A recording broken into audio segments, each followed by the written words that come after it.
កិច្ចប្រជុំចរចារវាងគណៈប្រតិភូអ៊ីរ៉ង់ហើយនិងគណៈប្រតិភូរបស់សហរដ្ឋអាមេរិកគឺក្រុងធ្វើនៅថ្ងៃសុក្រទី10នេះបាទប៉ុន្តែឥឡូវលើកពេលបន្តិចហើយគឺធ្វើងាកទៅធ្វើនៅព្រឹកថ្ងៃសៅរ៍ម៉ោងប្រហែលជា9ព្រឹកបាទម៉ោងនៅអ៊ីស្លាមាបាតប្រទេសប៉ាគីស្ថានហើយធ្វើនៅស្ថានភាពសេរីណា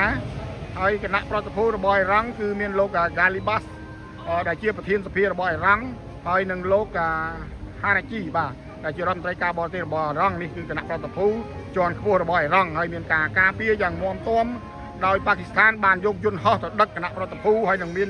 យន្តហោះប្រយុទ្ធអមការពារផងដែរដឹកពីអ៊ីរ៉ង់មក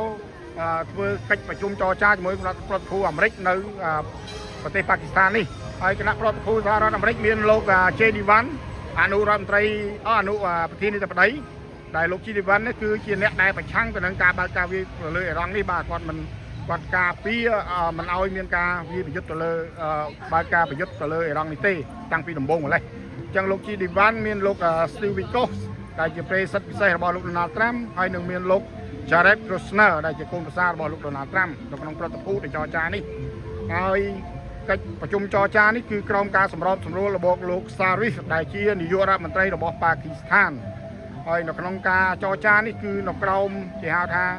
មិនឯកភាពគ្នារវាងការបត់ឈប់បាញ់រយៈពេល2សប្តាហ៍នេះដោយខាងអ៊ីស្រាអែលបានបើកការវាយប្រហារទៅលើប្រទេសលីបង់បាទលេបាណុននោះដែលបានទម្លាក់គ្រាប់បែកទៅលើប្រទេសលីបង់ដែលសម្លាប់មនុស្សជិតប្រជាជនរបស់លីបង់ជិត200នាក់ហើយគឺអ៊ីរ៉ង់មិនឯកភាពទៅលើកិច្ចព្រមព្រៀងបត់ឈប់បាញ់នេះទេប៉ុន្តែអ្វីដែលកិច្ចចរចានេះគឺចង់បាននោះគឺប៉ាគីស្ថានធ្វើឲ្យបាននោះគឺធ្វើឲ្យមានកិច្ចព្រមព្រៀងបត់ឈប់បាញ់រយៈពេល15ថ្ងៃទៅ20ថ្ងៃបាទដើម្បីបើកការចរចាបន្តទៅទៀតហើយលក្ខខណ្ឌសំខាន់មិនចម្លែកទេបាទគឺធ្លាប់ដាក់លើតុជជែកគ្នាច្រើនដងហើយគឺប៉ារវាងអ៊ីរ៉ង់គឺចង់បានឲ្យមានកម្មវិធីបន្តនៅកម្មវិធី Nuclear Civil បាទឲ្យមានការ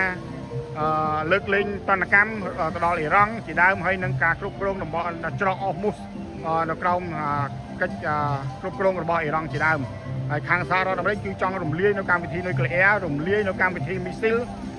ហើយក៏ដូចជារំលាយនៅគេហៅកងទ័ពសម្ព័ន្ធមិត្តរបស់អ៊ីរ៉ង់នៅក្នុងតំបន់ជាដើមដែលកិច្ចការនេះគឺធ្វើយ៉ាងណាឲ្យអ៊ីរ៉ង់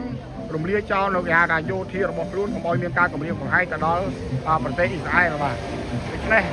ទាំងកិច្ចព្រមព្រៀងបត់ឈប់បាញ់រយៈពេល2សប្តាហ៍ខ្ញុំមើលឃើញថាมันមានជោគជ័យតាំងពីដើមឡើយខ្ញុំបានវិភាគរួចហើយបងប្អូនមើលវីដេអូចាស់ៗរបស់ខ្ញុំហើយកិច្ចចរចាគ្នានៅប៉ាគីស្ថាននេះខ្ញុំជឿជាក់ថាក៏នឹងមិនអាចជោគជ័យដែរដូច្នេះកិច្ចចរចានេះធ្វើនៅថ្ងៃស្អែកហើយបើសិនជាកិច្ចចរចានេះដំណើរការទៅល្អនឹងធ្វើបន្តទៀតរយៈពេល2ថ្ងៃគឺពីថ្ងៃទី11 12បាទហើយពីព្រោះអូតែលដែលគេកក់នោះសារីណាអូតែលនៅស្លាមាបាតនេះគឺគេបានរក្សាទុកសម្រាប់កិច្ចប្រជុំនេះរយៈពេល2ថ្ងៃតែបើកិច្ចចរចានេះមើលទៅមិនត្រូវគ្នាទេនោះគឺប្រជុំតែមួយផ្លេតទេអាច1ម៉ោង2ម៉ោងគឺនឹងដើរចេញហើយបញ្ចប់នៃកិច្ចប្រជុំនោះមានន័យថាបរាជ័យតែបើកិច្ចប្រជុំនេះឈានទៅដល់ថ្ងៃទី2នោះកិច្ចប្រជុំនេះគឺនឹងមានផលផ្លែផ្កាហើយដែលប្រជាពលរដ្ឋទៅជុំវិញពិភពលោកកំពុងតែទន្ទឹងរង់ចាំមើលបាទដូច្នេះយើងរង់ចាំមើលកិច្ចប្រជុំចរចាគ្នានៅថ្ងៃស្អែកតែសម្រាប់ខ្ញុំគឺมันមានសុតិនិសិទ្ធិនិយមអីទេតាក់ទងទៅនឹងបទឈប់បាញ់រយៈពេល2សប្តាហ៍ក៏មិនជោគជ័យហើយកិច្ចចរចារយៈពេលនៅប៉ាគីស្ថាននេះក៏នឹងមិនអាចទទួលជោគជ័យដែរពីព្រោះកិច្ចចរចានេះมันមានអ្វីថ្មីទេគឺធ្លាប់បានចរចាកន្លងរួចមកហើយដូចខ្ញុំបានបញ្ជាក់គឺកិច្ចចរចាបានធ្វើ4ដងហើយនៅក្រោមរដ្ឋបាលលោក Donald Trump ក្នុងអាណត្តិទី2នេះប៉ុន្តែចរចាវាយប្រាវចរចាវាយប្រាវគឺសហរដ្ឋអាមេរិកបានក្បត់ទៅលើកិច្ចចរចាចំនួន2ដងរួចមកហើយបាទខ្ញុំបានវិភាគគឺលើកទី1នៅខែមិថុនា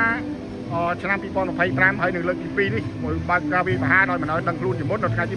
28ខែកុម្ភៈឆ្នាំ2026សម្រាប់ខ្ញុំគឺមិនឃើញថានឹងមានភាពជោគជ័យទេបាទហើយការប្រយុទ្ធនេះគឺនឹងអាចបន្តរ៉ាំរ៉ៃតទៅមុខទៀតសម្រាប់អរិះការវិភាគរបស់ខ្ញុំទេបាទសូមអរគុណ